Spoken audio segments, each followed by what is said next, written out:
find the truth. I find me in you, a truth beyond what you may see now. But when we are one, we bring more good about. No matter who or what you call yourself or where you come from, yeah. There is a place in this world with open arms right now. Welcome to love, welcome to peace, welcome to our community. Be who you are, let your light shine. We're so much more when we unite. You are welcome here. You are welcome here. See with new eyes, allow and unfold, embrace and let go, trust the flow. There's a freedom in love when you follow your heart. Together we are stronger than we could ever be apart. No matter who or what you call yourself or where you come from, yeah. There is a place in this world with open arms right now. Welcome to love, welcome to peace, welcome to our community. Be who you are, let your light shine. We're so much more when we unite. You are welcome here. You are welcome here.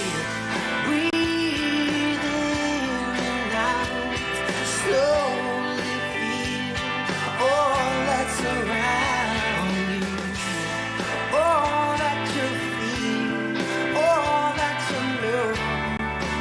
Let it go.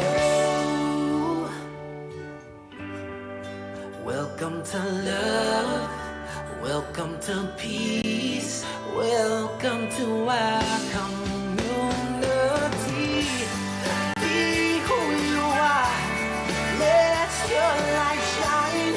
We're so much more when we unite. Yeah, when we unite. Oh, we unite. Yeah, yeah, when we unite. Yeah, yeah, You are welcome here. Love is welcome here. Peace is welcome here. You are welcome here.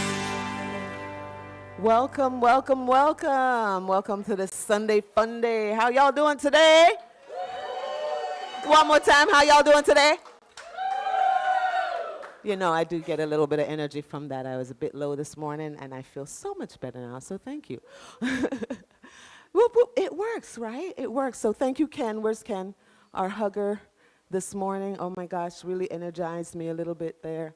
Thank you so much for those of us who express in this way. Welcome to Center for Spiritual Living Ocala. Our mission is that we embody and share truth principles and spiritual practices that empower us to awaken to the power and presence that lies within and all around us, so that we may facilitate spiritual healing and the elevation of our individual and collective consciousness. It's a lot of words, but you know what? How many people feel that they can align to that mission? Fantastic. Thank you so much for being here today. And our vision is that we are a thriving New Thought community dedicated to spiritual growth, which is sometimes uncomfortable.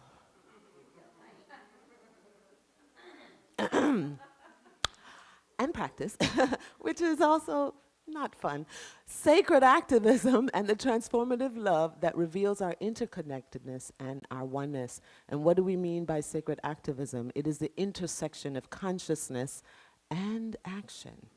It is a place where prayer and service activate love and spiritual principles become lived practice. Sacred activism is how we show up as a beneficial presence in the world. And how many people feel that they could align with being a beneficial presence in the world? Thank you so much. And you know this is always a moving target because the world be worlding sometimes. And our values, if it rings true for you, I invite you to say it with me out loud if it feels good. Wholeness of spirit, spiritual and personal growth, collaborative, synergistic community, abundance and prosperity, love and compassion, appreciation and gratitude, peace and balance, the power.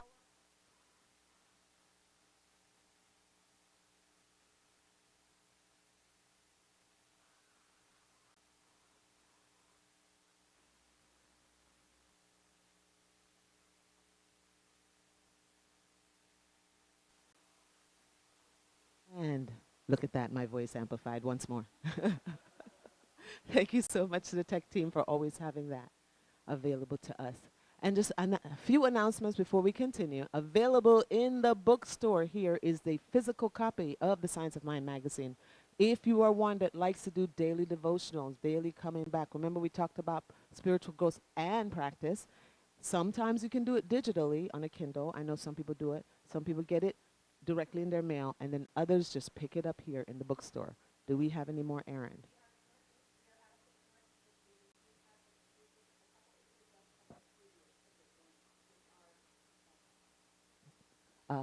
We have a couple of the previous edition. The current edition is now out. Sold out. Let us know if that way we can go ahead and adjust the order for next time. Thank you. The monthly newsletter goes out every month, and this is how you find out what's going on. We try to mix it up. We try to hit really all the different interests that people have given us as feedback, and so we have different things going on. And this is how you can plug in and know what's happening via your email.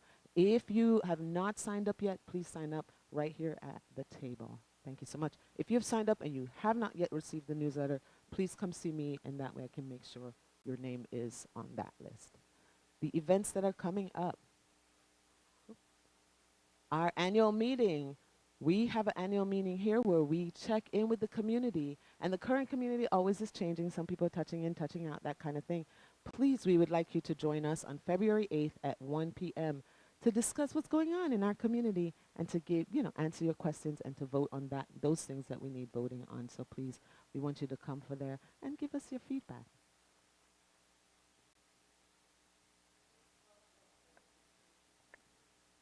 The potluck is after the service, before the meeting. We also have a Facebook Messenger group that we had started a while back, a chat. And in that chat, we kind of put like a poll, hey, what are you bringing? That way we don't repeat the devil egg moment that happened several years ago. Dude, we had too many devil eggs. We had to, listen. It was crazy. Everybody brought deviled eggs. It was insane. But we were all synced up that day, and we just laughed about it because we all walked in with deviled eggs. It was crazy. Yeah. But sometimes it happens. Sometimes you get the memo, right? You walk in and everybody's wearing the same color, that kind of thing. And you just kind of smile and say, hey, we all got the memo this morning. And so now, our inspirator, she inspires us to our growth, Reverend Cindy Grimes, and she has brought a friend today to come have several conversations up here with us. And we will start with this video. Yeah. We shall overcome. Love will rise again. Thank you. Yes, yes. Thank you, Donna. This is one of our practitioners, one of two. Yes. How many new folks do we, and this is our other one. Stand up, Norma, so people know who you are. Because we do have some first-time visitors here today. Raise your hand if you're here for the first time. Fabulous. Welcome, welcome, welcome to our space. Every week is different. You'll figure that out. This video is, we talk about sacred activism, and I don't know how you are feeling about the state of the world in our country, and not to stay there, but The world has taken a nightmare pill, and this feels like just a little teeny bit of our own spiritual activism here. This video from Daniel Namad and Nemo Patel. All right.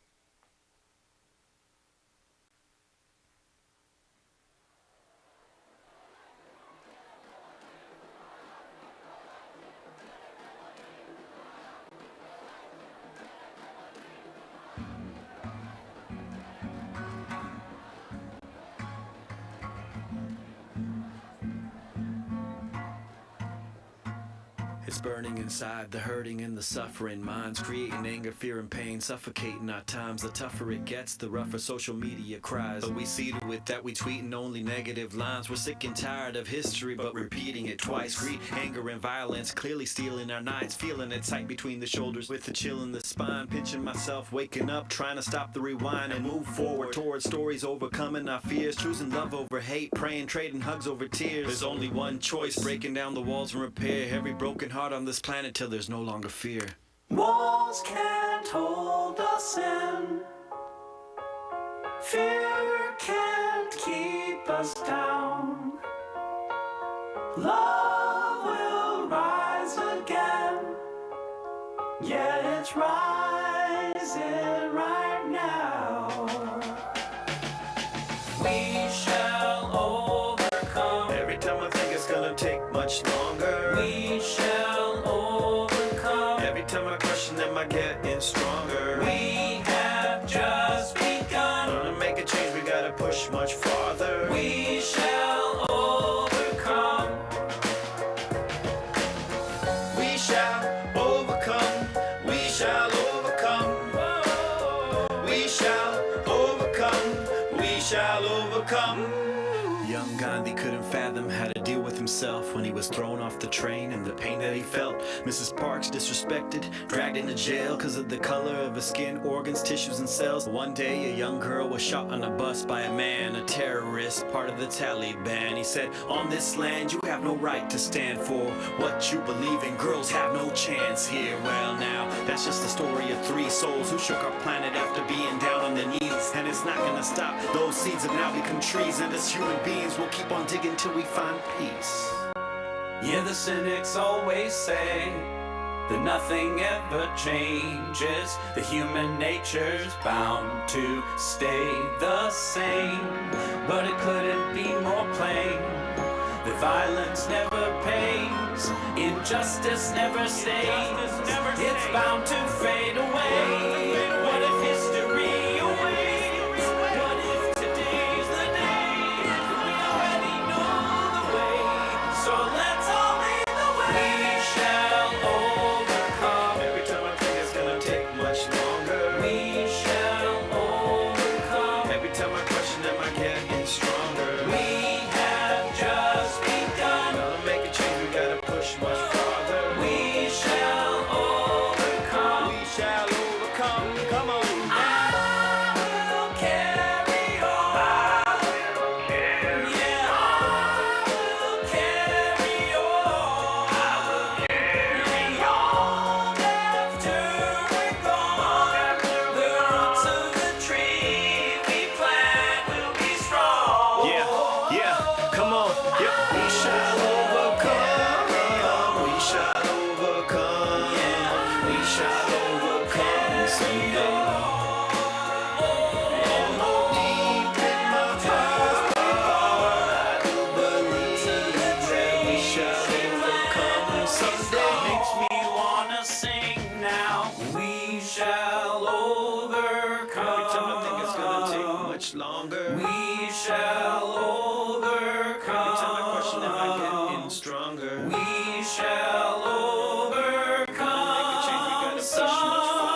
to feel peace in every heart and land. Thank you, Lord, for the strength and the courage to bring us together and keep our souls nourished. These tough times will only drown in our chorus, cause we all believe that the truth is before us. We shall overcome this pain. We shall overcome this day. We pray for love to lead the way. We shall overcome some. We pray for love to lead the way.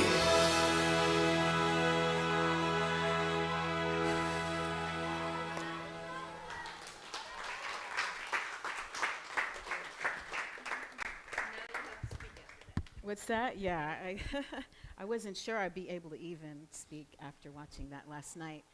Just to get myself prepared for today and to acknowledge what actually is happening without allowing us to be mired in the darkness and the pain of it, right? To know that breakdown is just the other side of breakthrough.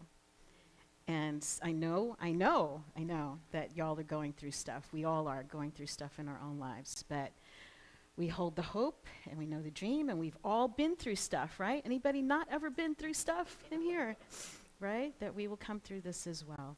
And so this person today that is joining us this morning, Dr. Natasha Musser, I think is the perfect interview for today. It's just funny, you don't know what's going to happen when you line things up, right? And it's just the right and perfect time for this conversation that we're having. And so come on, Dr. Natasha.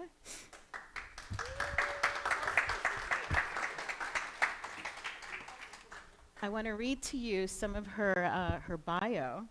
Dr. Natasha Musser is a chiropractor, a certified healer, and a transformational coach whose work bridges science, spirituality, and the innate intelligence of the body. She has over a decade of experience in clinical chiropractic care, academic instruction, and integrative wellness. And all I can say is she must have been about 12 when she started. She now dedicates her life to guiding others into full alignment with their highest truth.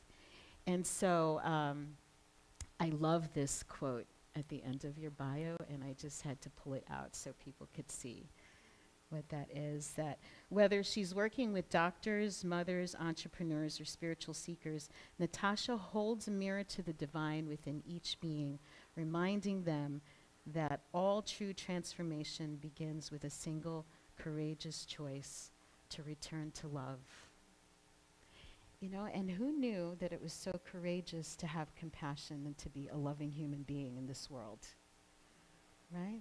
The Dalai Lama said that is the most radical thing that we can do today, is to be compassionate for others, right? And for ourselves, So again, this idea of returning to love in ourselves and being that in a world that tells you it's foolish or that it's not real, or any number of other things, right, that we can say about it. I just honor you and thank you for taking that stand. Thank you. Yeah.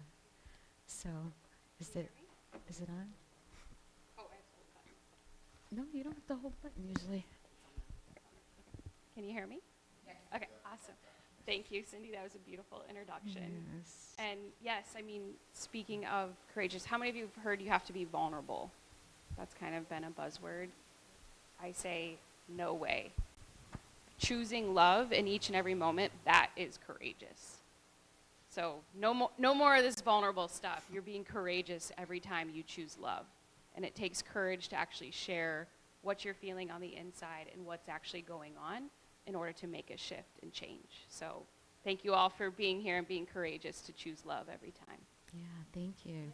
So tell us a little bit about your practice and what you do and how you came to do this work. Yes, so I've been a chiropractor for almost 13 years now. And 3 years ago is when I got introduced to the work that I'm doing now. And I was probably in the lowest place of my life at that point. 3 years ago, I could barely work 1 day a week. My physical body was basically failing me. I had severe physical pain, severe emotional pain. uncontrolled high blood pressure, digestive issues, you name it. So I was only working about 1 day a week.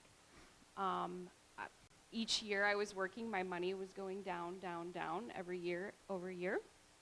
My relationships were failing. I hadn't spoken to my biological dad in 23 years, and had really just resigned to the fact that life sucked and it wasn't going to get any better. And I met through, I always say, like through divine intervention. I found a book called Conscious Language, The Logos of Now.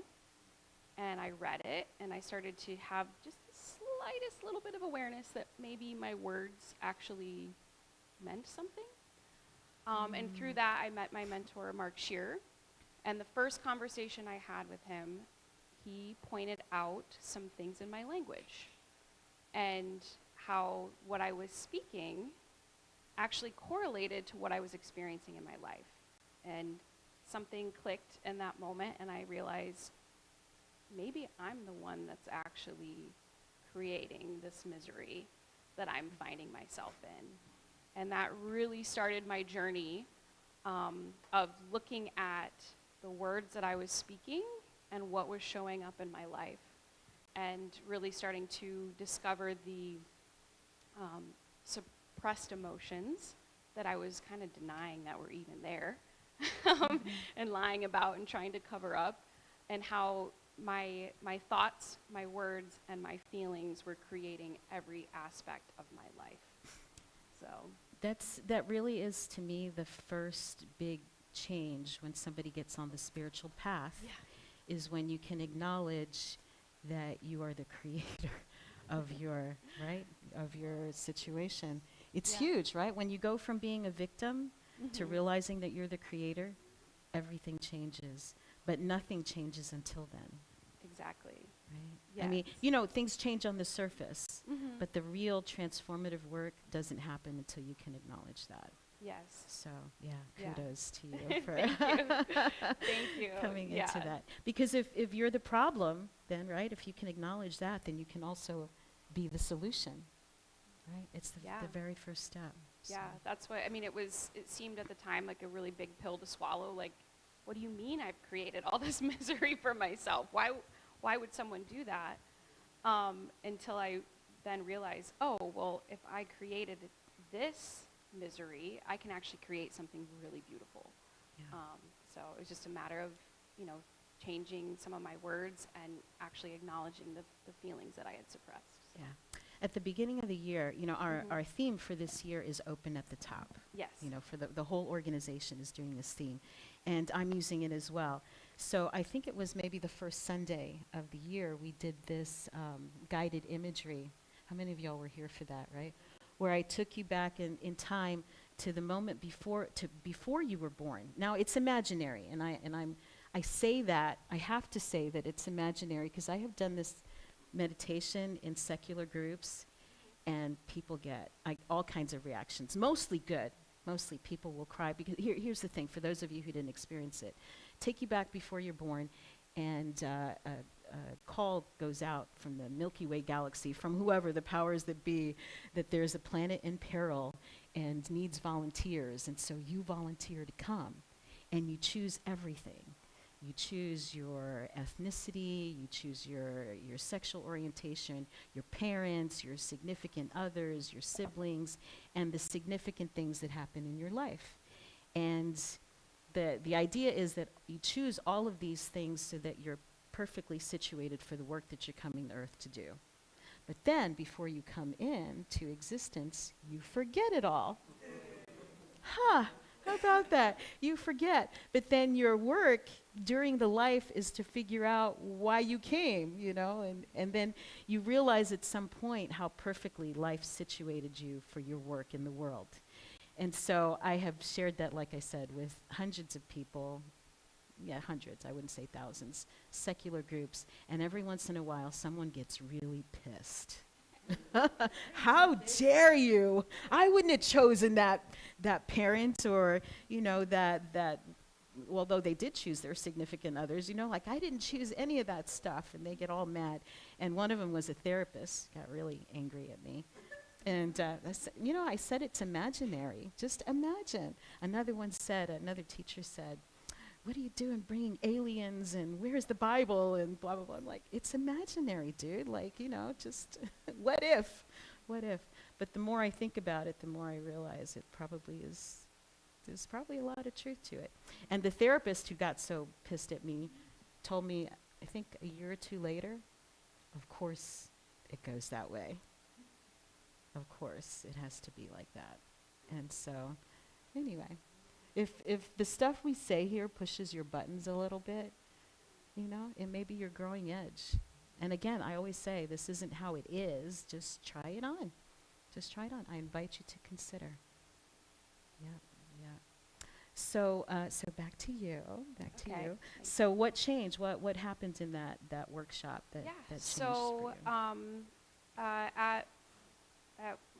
I took 4 classes like right back to back because I got a taste of it and was like, okay, I think this is the missing piece, because I had been doing chiropractic, acupuncture, nutrition. I mean, you name it, holistically, I was doing it, and saw very little results. And after my first class, I began to realize, specifically with my father, I'm acting like this person doesn't exist, and I have so much hate for this person, yet half of my DNA came from this person.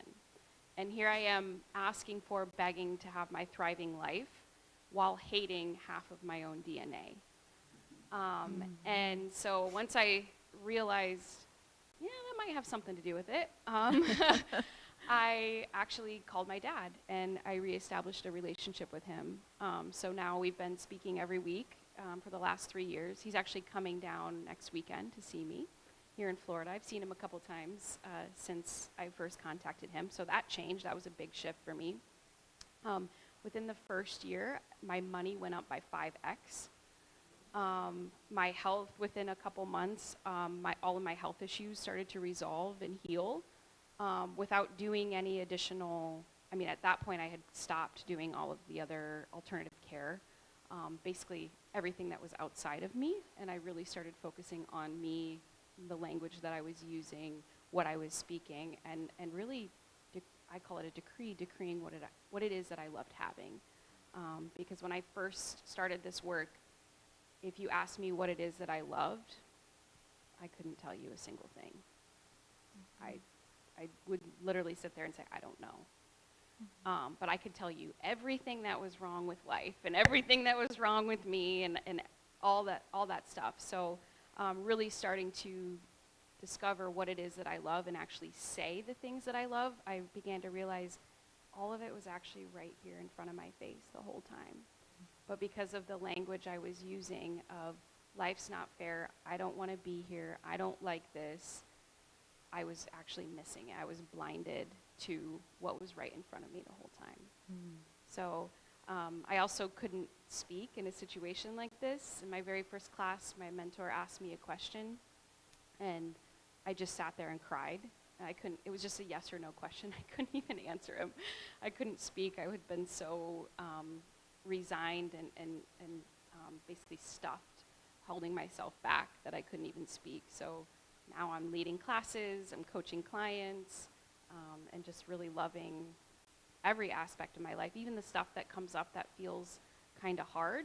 I know there's a blessing in it every single time, and if I have the courage, like I talked about, if I have the courage to actually look at it and stay with it, I find the blessing so fast. So true. It's Yeah. so true. Yeah. That's another one of the great spiritual things that we do is to know that we are bigger than whatever problem we face. And so instead of denying it, and I think that's maybe sometimes where New Thought falls short a little bit, is the denial, and we only focus on what we want to experience. And so if you've got a hole in your roof and you're only focusing on what you want to experience, Yeah. right? The hole only gets bigger. You still have to, at some point, look at the problem, look at the thing, and know that you're bigger than it. And you're going to dive into it, not put up walls, not turn the other way, but look at this and say, I am bigger than you, right? And I have every resource that I need to be able to go into that situation and come out on the other side. And if I don't have it, I know where to find it, right? And we come here together in community, and we learn from each other, and we support one another. When I'm down, I've got my friends that bring me up. When they're down, I bring them up, and it's this beautiful kind of synergy. That's what we say, right? We're a synergistic community. Yeah. There really is no other. We're all one. Another Yep. spiritual principle, right? And you're really not in science of mind. This is not your philosophy. But truth is truth, whether you're coming at it from science of mind or you're coming at it from Presbyterianism or whatever. When you get it, oneness is the thing. Yes. The great illusion is that we are separate when really we are all part of the same body, the same oneness. Yeah. I believe there are spiritual promises. Some people call them spiritual laws, but I mean, everybody say law. And then say promise. Promise. Which one?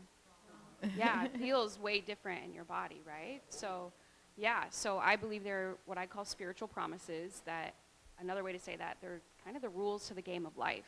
And like Cindy was saying, we come down here and we totally forget what the rules to the game of life are, and then we're trying to play this game. And that's what I felt like. I was the pinball, just getting bashed around, every which way, until I started to began to have an awareness of these spiritual promises, and then I could actually use them consciously. They were working for me the entire time.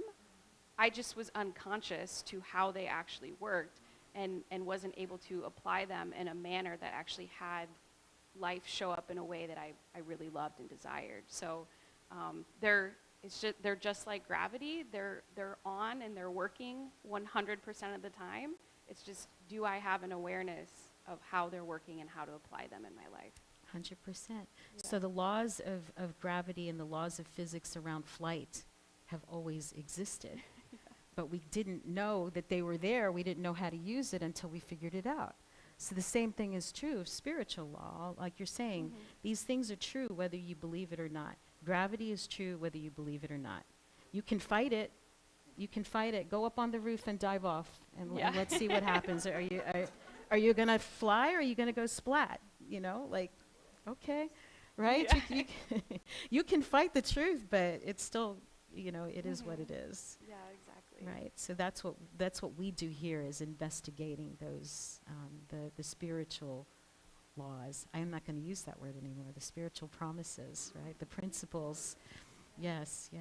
Beautiful. It's beautiful. and that's part of the class that I'm sharing, is some of those little tweaks that you might not realize actually bring about a different feeling in your body, and will actually produce a whole different result. In life. So a big part for me of being open at the top is being able to identify the belief systems, BS, if you want to shorten it, right, that we've been living our lives by, that we don't even know that we're doing. For example, I think about the things that I heard growing up, like, if you kids don't behave, you're going to give your father a heart attack. Did anyone else ever hear stuff like that? And I think now, like, oh my gosh, what a thing, for a kid to carry that, like, if something happens to my dad, like, my behavior might have killed him. Like, that's just so nuts. But that's the kind of stuff that I would hear, and I know other people say. So, and you don't know it really until you can pull yourself back a little bit and go like, wow, what else am I believing? Or what else did I take in when I was that open? When you're kids, right? You're like this sponge. You're taking everything in, and your subconscious doesn't know, is this true? Is this false? Does this work for me? Does it not? And we live by that, like the video we saw last week, right? With the domestication of humans. Yes, and what are we regurgitating to our children, and what are we passing on? And these are the folks that said those things didn't have bad intention. They loved me.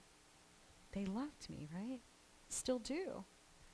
And I love my kids, and I'm sure that I have said some things that I shouldn't have said, or passed along some things that I shouldn't have passed along inadvertently. We all did it. I mean, it's part of the human journey. When we know better, we do better. Exactly. Yeah, and that's why we come to places like this. Yes. So we Yeah. can learn, right? Yeah, and work with people that can, I mean, I really appreciate, as much as my mentor and some of my friends will call me on my stuff, and it can feel painful in the moment, I'm so grateful because they can see the trajectory of the words that I'm speaking, and that it's going to create a whole bunch of pain for me, or that it has been creating a whole bunch of pain for me. And so when they call me on it, I'm, in the moment I might go, ugh, like, really? But also thank you so that I can actually see what it is that I've been creating and make a new conscious choice instead of just letting the pattern continue to run and run and run and run. Yeah. So that reminds me of my Face of God story. Some of you have heard this before, right? So I told you we have two practitioners here, Donna and Norma. And before Norma became a practitioner, she says, I'm not sure I can do this because I don't know if I can tone myself down. Essentially, right? Is what you were saying? Like, I can't always control my face. If you're being a dumbass, I'm going to tell you like that, And so I was going through some personal challenge. I honestly don't even remember what it was, but you know how you ruminate over something? You go over it in all different angles. I'm looking at it. And so I'm sitting in prayer, and I'm like, God, just help me out of this thing. And so the face of God shows up for me as Norma. And what it says to me is if you shut the up, you might hear what I have to say. And I could hear that. Sometimes I needed just that directly, like just tell me the truth so that I can get over myself and just like you said, it hurts a little bit, it stings, but then you wash it off, you shake it off, and you come out better, stronger, wiser. So that's the face of God right there. When you want to know the truth about yourself, ask Norma, she will tell you. And she's much she was gentle before too. It was all good. So so tell us some about the class. And I don't if y'all have questions, like we wanted this to be kind of informal, but also tell us what to expect. So just like the name implies, language, emotions, and well-being, we're going to dive into what language patterns you might be using that are producing your well-being, or maybe some symptoms or sickness. And it doesn't have to be just physical stuff. It can be money patterns, relationship stuff, anything. So we're going to dive into what those language patterns are that might be creating what it is that you're experiencing in life. We're also going to talk about feelings, because our thoughts, our words, and our feelings, when those are in alignment, we create instantaneous manifestation. So I can say all the right words and think all the perfect positive thoughts, but if my feelings are on a different frequency, I'm actually going to be manifesting what my feelings are, because feelings are 80% of that manifestation. So whatever frequency of feeling I'm on is what is going to be the filter that I create through. So we're going to dive into lots of those things. We're going to be talking about the words that you're using, the tone of voice that you're using, and also body language signals. So every movement that our body does, every symptom that our body does, any signal, that all means something in consciousness. So we can break that down. And how many of you have ever talked to somebody and they're saying yes, but their head is shaking no? Yeah, that's true. And it's not that they're intentionally lying to you. It's that their body has yet to agree with whatever it is that they're saying. So that stuff can come up in class, and we can dive into that. Not that the person is lying. It's just their feeling world is on a different plane than what their thoughts or their words are. So now you're in my jam. This is Okay. what I love to talk Yeah. about, is emotional literacy. Yeah. And I find that most people are emotionally constipated. Yep. Right? That emotions are energy and motion that are meant to flow, but we get stuck. Yes. Because good girls, nice girls don't get angry. Mhm. People call you ugly names. Yep. And boys don't cry. Right. So there's all of this stuckness that happens to us because of what we've inherited and how we think we're supposed to be in the world. But I've also found and believe that I think we'll be on the same page, that you can't selectively numb. Correct. That when you say, I'm not going to feel my anger, and maybe it's not an intentional thing, but subconsciously, you're not allowing yourself to feel either your anger or your sadness. That tends to be the big thing. So it's not that the person who is enraged all the time, that they are too angry necessarily. It's that they've not allowed themselves to feel their sadness. Yes. And vice versa. For the person who is in depression, that sadness, like fire and water, they're not allowing themselves to feel their anger. And so there's not the balance. So we tend to be in one or the other because it hurts to feel these things. You don't want to feel the sadness. You don't want to cry, or maybe you don't want to be angry, but yet your body knows it's there, Yes, it does. you know, and it's feeling it, like it's showing up someplace in your system. So you help us tap into that. Yes, exactly. By the time it shows up in our body, we've ignored it in our consciousness thousands of times. And I agree, there is no selective suppression. For example, when I started this work, I had a whole lot of shame, but I was covering it up, and I have a really great smile, so I could just put on a smile and act like I'm covering up all my shame. But anybody who has any, emotional intelligence could see right through that stuff. So, but I hated the shame, and whatever I hate and I don't want to feel, I suppress. But that's also, I'm going to experience love, gratitude, joy at diminished levels as well. We also dive into in this class the hormones. So how many of you have heard of hormone imbalance, or maybe experiencing hormone? Yeah. So the way that we experience hormones in our body is actually feelings. Yeah. So different glands in the body will produce, for example, the thyroid produces the chemicals in our body that we experience as anger, but it also produces the chemicals in our body that we experience as authorship or authority. So when someone is suppressing their anger, they're also suppressing their authority and everything else down the line, because if you know anything about the endocrine system, you know that it's all connected. So all feelings are going to be suppressed, and that's part of what we're going to dive into in this class is, what's really going on? Where did this pattern start? And then I have some really great tools in the system to have you shift that within minutes. Yeah, it's super duper fast. You just have to tell the truth. That's it. Nice. Yep. The easy part. And trust me, if you're lying about it, I'll be like a dog on a bone. We're going for it. So. The truth telling. Yeah, it seems like there's a backlash right now against feelings. Like I literally had a neighbor that had on their sign, I think it was the last election, or maybe it was the one before, F your feelings, but written out, on their front lawn in a neighborhood. So I just wonder, when I would see that sign, is it my feelings you want, fuck my feelings, or like yours, or feelings in general, or everybody's? Because that to me is a whole lot of feelings right there. Yeah, exactly.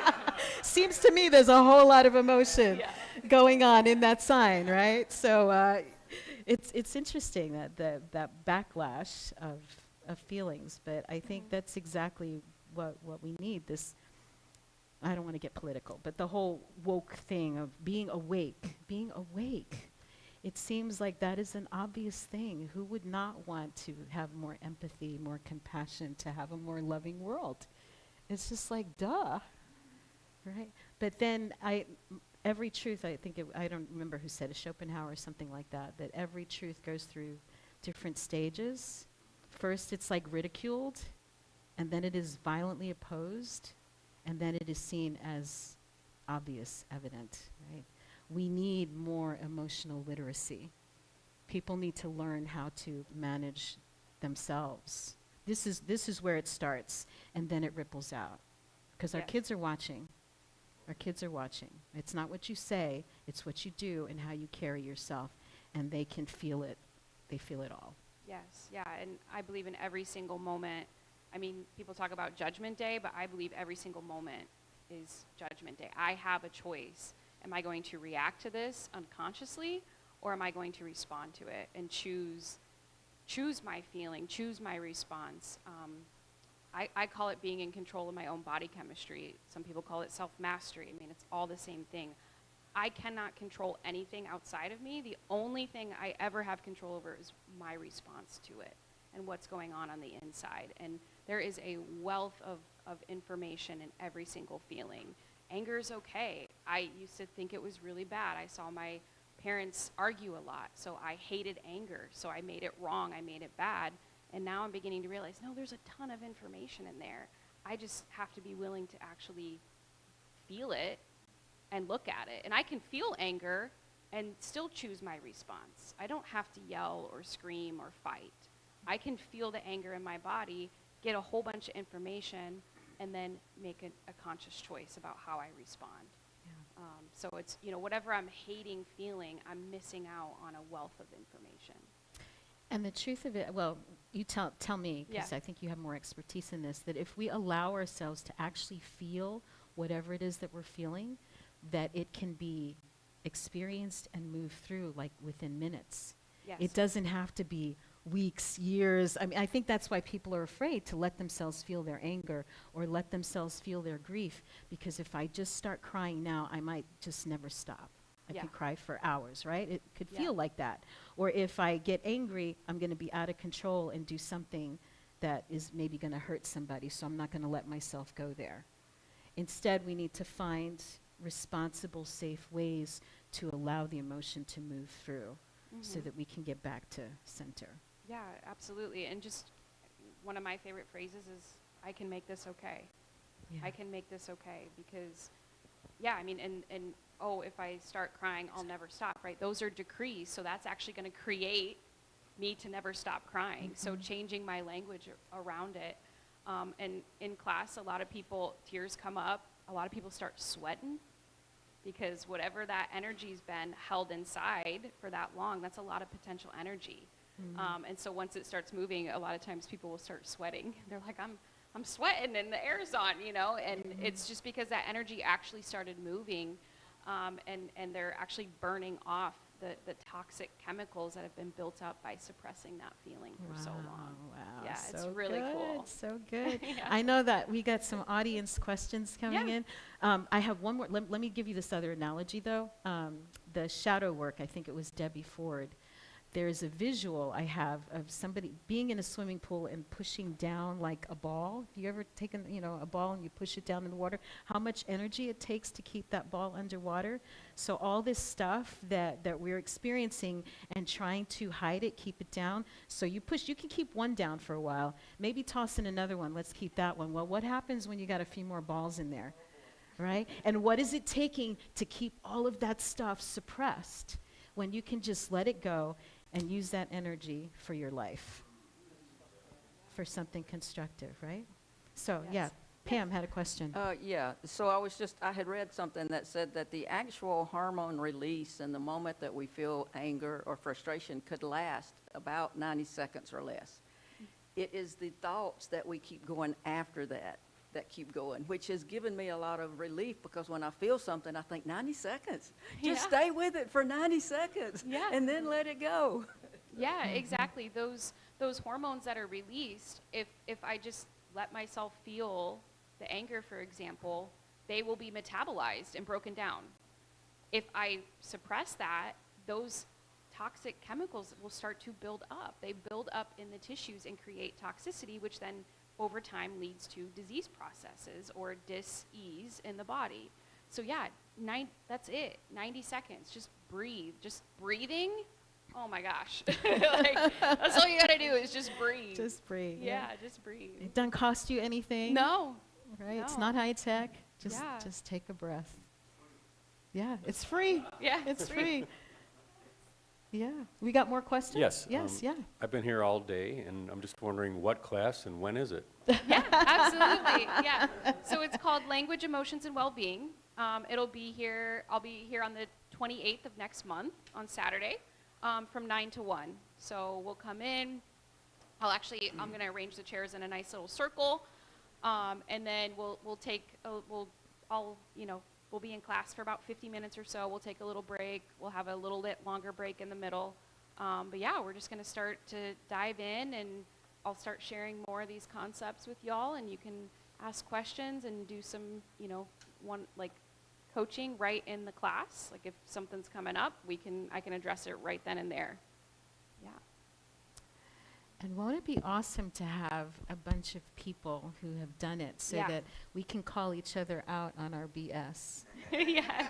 Yeah. I'm kind of looking forward to that. And for me, that's really a sign of like someone, man, this person really loves me, because they went through their own fear of me maybe not liking them or feeling anger towards them.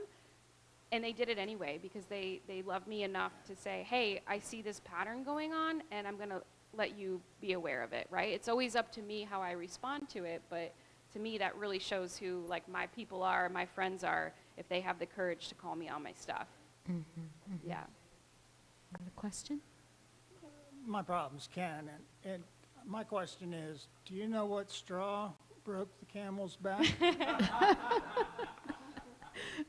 Not yet. I've yet to hear that. All of them. All of them. Okay. Thank you. Do you have any other more questions? Hey, can you guys hear me? Yes. Okay, so I just wanted to say, I don't know if Cindy was going to say anything, but on the same day after her class, we're going to be having a little open house for the hub, and we'll be having some classes, sound healing classes. We're calling it Soul Awakening. So we'll have sound healing, yoga, qigong, our version of ecstatic dance, which is euphoric dance. And that will be kind of the first of many, that day, I guess, come for the whole day. We'll be having the first of many days to come of events here in addition to our Sunday services. Yes, thank you for that, Dasha. Perfect. And Yeah. just so folks know, like that's why we do these things. Drumming, yeah, it's great fun, but it is also helping to move emotion through. These are self-regulatory things that we do here. So all of it has a purpose, whether we're doing bowls or we're doing conscious breathing or drum circles, high tech, low tech, we do it all, but that's part of the practices and why we do them. It's very intentional. Yeah, that's perfect. You'll be moving some energy after the class. Yes. Thank you for being here. You're welcome. My question is, how do you reach someone who doesn't care to get well because they've received secondary gain from not being well, right? Yeah. So how do you reach someone like that? Yeah, so, every person has a choice. My job is, like in my bio said, it's just be that mirror. But that person, it still has the choice what they choose to keep in process for their life. I've had many clients come in and that they begin to realize, oh man, I'm actually like kind of getting something out of this, by being the way that I am. And once someone has an awareness of it, then they can actually make a new choice. A lot of the people that I've worked with, they didn't even realize that they were benefiting by being in the pattern that they were in. So we look at cost and benefit, and you'll be really surprised sometimes the benefit that people get out of this stuff. Oh, They yeah. begin to realize. But it's still up to them. Like I said, I'm just the mirror to reflect that pattern back to them, and then it's up to them to make a choice. There is no forcing anybody to change. That has to be their choice. Now, I will put them in a situation where they get to make a choice, and they're making it consciously, but it's still up to them, and I love them either way. Whether they choose to change and shift their pattern or stay exactly how they are, I've done my job, and I love them either way. I just get to be the mirror. Does that answer your question? Somewhat, I know. Yeah, it's really up to that person. I can use my system and my tools, but again, it's up to that person and what their choice is for their life. You have a question, Mama? It's not really a question, it's a proposal for the audience. I drive Lyft and Uber on top of some other things. And there's this one young lady who, her husband died at 34 at a heart attack, whatever, and she's one of those people that you can just touch her and she's Yeah. that type. I picked her up on Monday, and something happened to her on Friday, and she was not only just telling me the story, but she still had the anger, the fervor, the everything. And I said, Katrina, just breathe. And I said, there's no way that you should be telling me this story with that much intensity 3 days later. Yeah. So I would encourage anybody that we know that would benefit from this class, even if, I think we all should come, but invite others. Because there's people who don't even realize that they really could use this in their lives. Yeah, exactly. It's never what happened to me, it's what I make up about what happened to me. And that's the emotional charge that I can keep holding on to something, which keeps my consciousness at the same state of whatever age I was at that time. So if I had a trauma at 3 and I made up a whole bunch of stories about life at that time, that is basically the level of consciousness that I'm functioning at. I get locked in at that stage. So yes, sometimes old traumas come up in this class. Not sometimes, they will come up in this class. But I have tools to walk you through it within minutes. As long as you follow instructions and keep breathing, we'll be good. Keep breathing. Yeah, back to Elaine's point about the things that we do, like patterns that we keep in place, is generally because there is some benefit to it. Yep. Right? So you think about the person who's got the symptoms, the sickness. Well, what could be a benefit of being sick? Well, you get lots of attention. Yep. So there was a work years ago that I did. Did anyone else do landmark education in here? Who was that? Okay, all right, cool. So it was very similar to this, and it used a lot of neuro-linguistic programming, using your words, tying it to your emotions and your body. And there's very definitely patterns, and people keep them in place because there is some benefit. And it takes courage, again, the willingness to look at yourself and self-reflect, to see, okay, what am I getting out of keeping this in place? It's keeping me small maybe, but maybe I want to be small. Maybe I don't want to be in the world. But at least you get to be conscious about the decision you're making. Yeah, exactly. One of the big ones is I get to be right. I get to be right. Oh, that's which is cool, right? right. Okay. And if I future cast, if you will, go out 5 years, what does my life look like? Keeping this pattern. Yeah. Oh, okay, I'm have greater symptoms, my money's going down even further, whatever it is, but then again, I get to make that conscious choice. Is this a trajectory I choose to stay on, or, oh, maybe there's something else over here I can choose, so. Yeah. Yeah. And it's, would I rather be right, or would I rather be happy? Yeah, or love, yeah, Right? exactly. Yeah, what's more important? Yep. Mm-hmm. Hi. Hey, Kathleen. Hi. I recently read something that really helped me because I'm the type of person who's always trying to help someone thinking that I can change them. Yeah.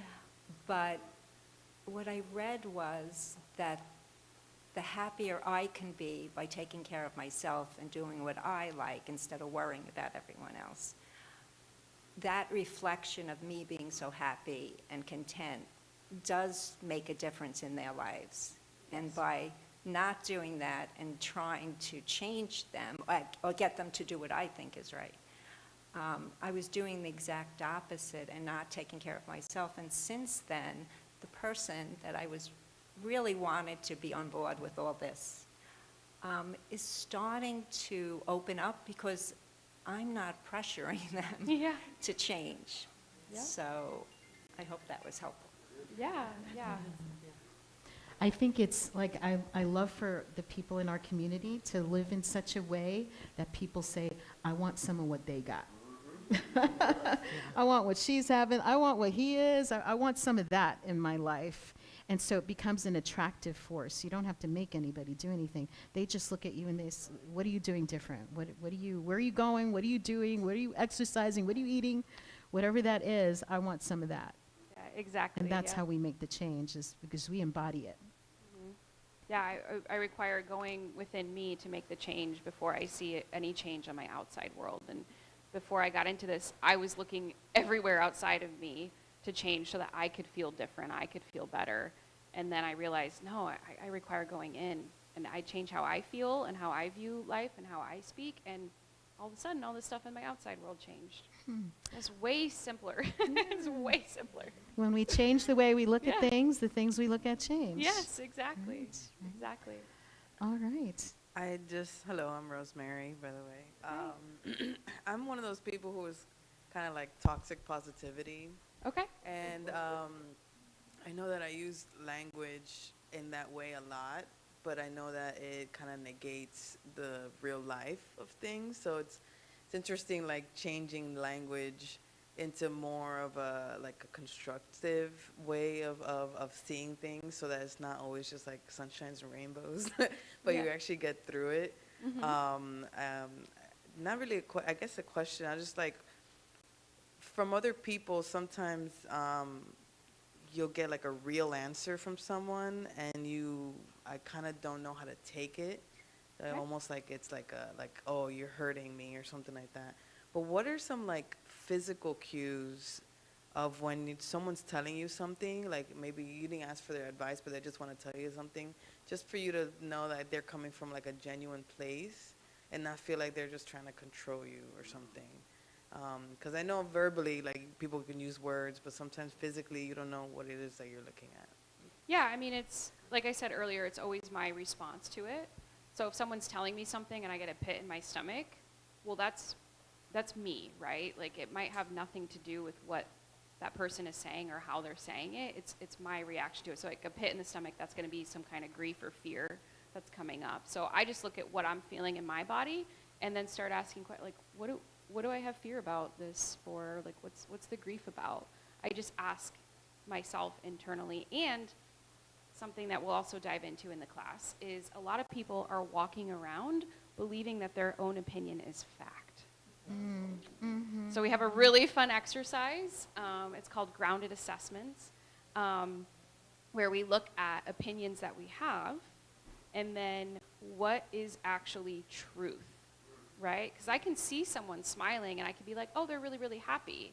But as someone who put a smile on her face for many, many years and was absolutely miserable on the inside, that was just someone looking at me and saying that I was happy. That was just something that they made up. So we start to break down what is actually truth. And if someone says something to me and I feel triggered by it or whatever, I start looking at, okay, well, what are my beliefs around this? Or what in this is you know, where have I experienced grief around this before? I start asking kind of those reflective questions, because it's never about the other person. It's about what's going on with me. And if someone, you know, yells at me or whatever, so what? Great, awesome. If they're displaying anger, there's a scale of emotions, and that's only anger is only 2 levels down from enthusiasm. So I know, cool, we're really close to enthusiasm. So I'm already like, what is the blessing in this? I'm already, you know, decreeing that I see the blessing in this before it ever shows up. So again, it's just how I'm taking it. And so I ask questions internally and, you know, maybe questions to the other person to get some clarity. Yeah. Beautiful, thank you. Maybe one more question? Well, it's more like a statement. So first of all, Grand Rising's Queen, I have taken back my language, so much so that I started to realize that I almost gave up being bilingual, being from Jamaica, and speaking Patois, Yeah. which I didn't know was a whole language, right? It's the conditioning, Yes. what we're taught and how we're taught. And in taking back that, I started to realize that my language, it's as old as the drumming that I do, because the Maroon people have been saying, watch what you're saying. Like, we don't say good morning anymore. I mean, Rasta brethren will stop me in my tracks when I'm home and be like, you're mourning? Who died? Right. You know, what's good about that? Rising every morning. And, you know, that kind of thing. And I'm like, oh, man, I'm working on it. I am very, very happy to see that this is coming forward in this way. Yes. But this has been around for so long, and now I'm starting to hear it through ancestry. And how many of us have indigenous practices that we're now starting to hear it in our ancestry and are starting to walk this, and here you come. When the student's ready, the master appears. So Yes. thank you. Yes, Blessed you're welcome. love. You're welcome. Yeah, and thank you. Thank you. And just to add to, your, like you were saying, your language, you can look at different cultures and the language and the words that they use. For example, the Finnish language, they don't conjugate their verbs. So it's, I saved money yesterday, I saved money today, I save money tomorrow. So they're constantly speaking in present tense. And when you look at their country, they have higher levels of health, they have higher levels of wealth in their country compared to other nations, simply by the language that they're using. And same thing with, I believe it was the Hopi tribe and community. They didn't have any other words for like over there because everything was here and everything was now. And you look at the success of their culture as well. So the words that our culture use, the words that I use are really, really important for what's going to show up in my life. So, yeah. And our language shapes our world to a great yeah. extent. You have to think about, well, let's say, I think it was the Inuit people who live in snow year-round. They have like 20 different words for snow. Yeah. Right? And they understand what all those different words are. Yeah. For us, it's just snow. To me, the word love. Mm-hmm. I love my grandchildren. I love what I do for a living. You know, I love Spanish food and Latin dancing. It's like, you know, all of those things, we use the same word, but it means something very, very different. Right? So we have to understand that we are also somewhat limited by our language as well. It can be limiting and it can be liberating. Yes, exactly. Yeah. Mm-hmm. Yep. Awesome, awesome. Do any other? No more questions. I did say that. No more questions. Go ahead. One more, since I opened it up again. Cindy, I totally wasn't going to speak, but you opened it up. What is coming to mind right now is just, I have a son on the spectrum, and he was diagnosed 2-3 years ago, and I was kind of catapulted into this new community. Yes. Where I didn't have the language. Yes. And I had to learn it. And I'm still learning it. And it's one of the biggest things that I have to do on this journey. I might cry. But what I have found is this is a label, right? It's a label. And we say autism. And then what comes to mind when we think of autism? Mm-hmm. There's a whole bunch. And my son seems to be on the outlier of what a lot comes to mind when you meet him. So I'm just thinking about the whole thing with language. Like in my family, I realized that it was really important how I referred to him and how I referred to my family. And so where I am now is I say on the spectrum a lot, but I also say in terms of my family, we are a neurodiverse family. Because what I was finding is when I was like, oh, I have a son on the spectrum, well, that's like putting him over there. Yes. And there's also another son, and there's me. Mm-hmm. So language with this has been an ongoing thing that has been so important. And like even referring to him as neurospicy, for example. I mean, and it sounds funny, but like these words, like when you go out into, I mean, I never would have had the knowledge or anything of like, and I don't have a question in here. I guess the question is more of like the terms of labels maybe. On what you think, like, because where I am is like we have these labels and they can be very dividing. Yes. But if we change the words, then that's where you unite. Yes. So I guess my question is around that with labels and unification. Absolutely. So we talk about, let's say this, it doesn't matter what the diagnosis is because someone can, fibromyalgia, for example, that can be experienced thousands of different ways from person to person.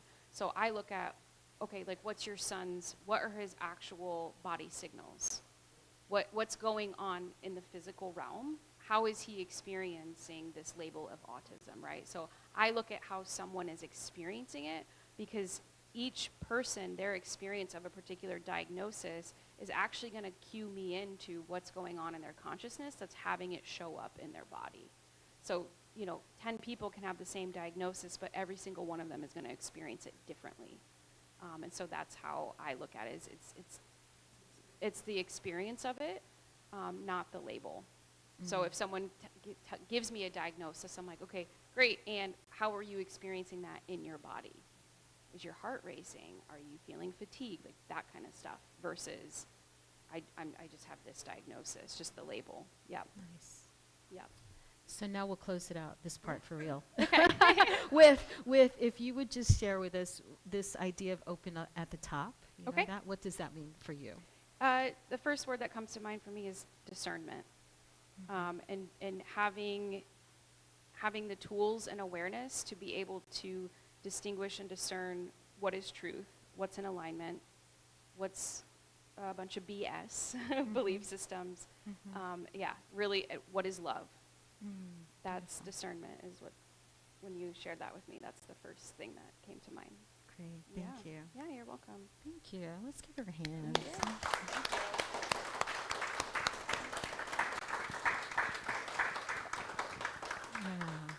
It's going to be a...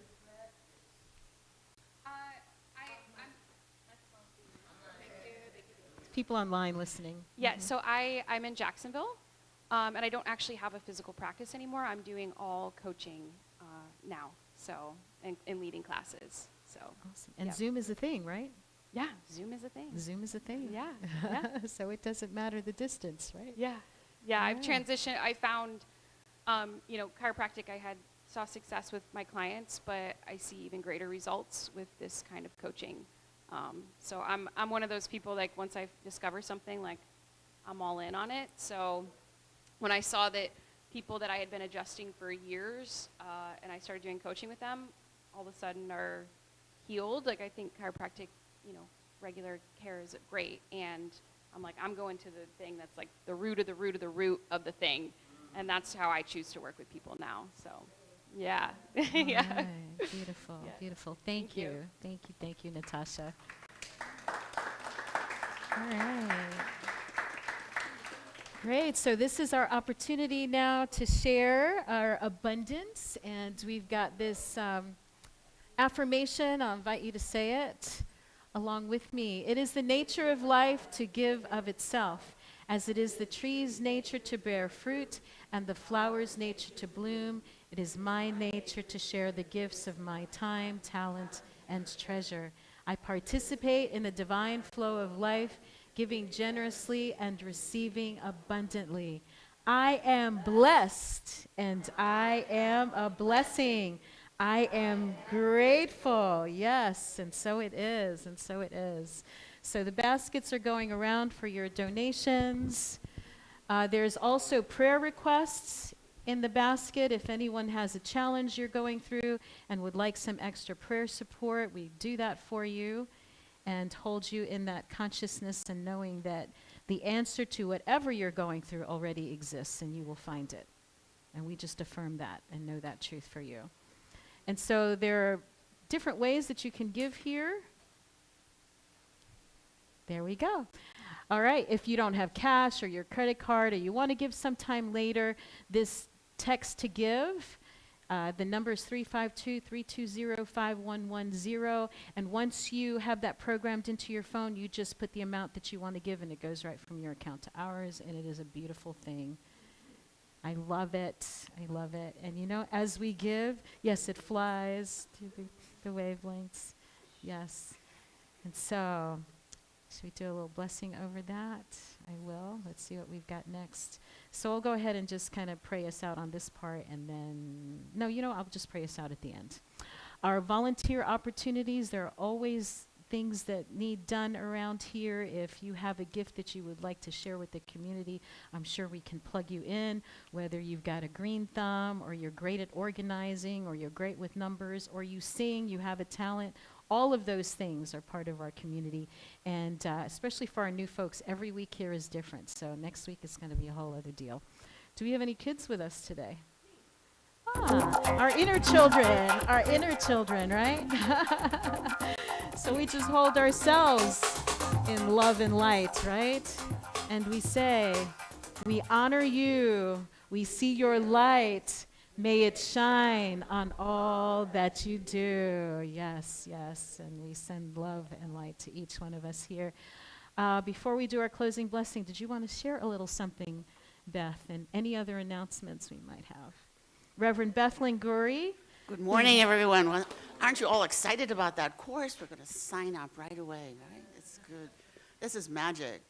I wanted to share with you that some years ago, a group from this community believed in me and the fact that we could start a center in Geneva, Switzerland.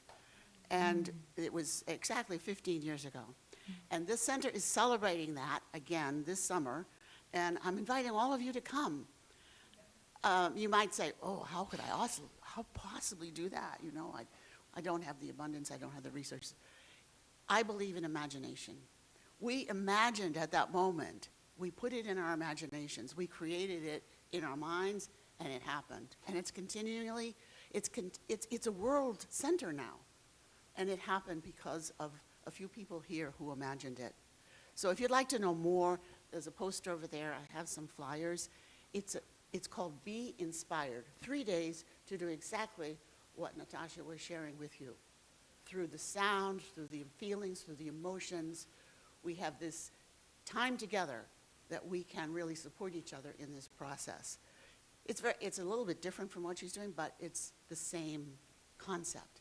So please talk to me, and I'll be back next week to tell you more. Fabulous. Thank you, Beth. Thank you, thank you, thank you. Any other announcements? Did you have something? Yes. Come on. And just a little bit about that. Beth has been in Switzerland doing this work, and for me, wellness travel is actually one of the best ways to shift you very quickly, just take you from one experience to the next experience. And something like that, being in a different environment, different culture, it puts you in that space of awareness that pulls you from the forest, so now you can see the trees. Oh, yeah, yeah, yeah. So, Natasha? Hey guys, so I wanted to say a little something extra about the hub as well. If any of you have a business that you would want to have an info booth for, if you vend, you make stuff, you're a tarot reader, I think we had a tarot reader, you can sign up as a vendor for the open house event. And then also, I'm not sure how much Cindy has told you, but the hub will have, you could rent the space. Of course, we have weddings, cultural events, you know, in here, outside. But there's also rooms that you could work with clients in if you needed to. So there's just a variety of opportunities. We want to support our community, and together we rise, right? That's right. Awesome. Thank you. Yes, more to come on the hub. I'm really excited to talk to you about that. So we'll do our closing blessing right now. Are y'all up for that? Say it together along with me. It's new, but it feels, I like it. So you ready? I need the glasses so I can remember. Okay. Spirit lives, moves, and breathes as us in a wise and loving universe. We go forth guided, protected, and free, trusting love, trusting life, knowing all is unfolding perfectly. And so it is, and so it is. Have a fabulous, fabulous week, everyone. Hope to see you all next week. Or drop in during the week. Love and blessings. Got music? There we go. And for those of you who may be curious about wellness travel, if you want to see me about wellness travel, come see your wellness nurse right here. Because let me just tell you, I'm headed back to Jamaica on the 7th of February. If your passport ready, you can join me. It's all about the self-love, baby.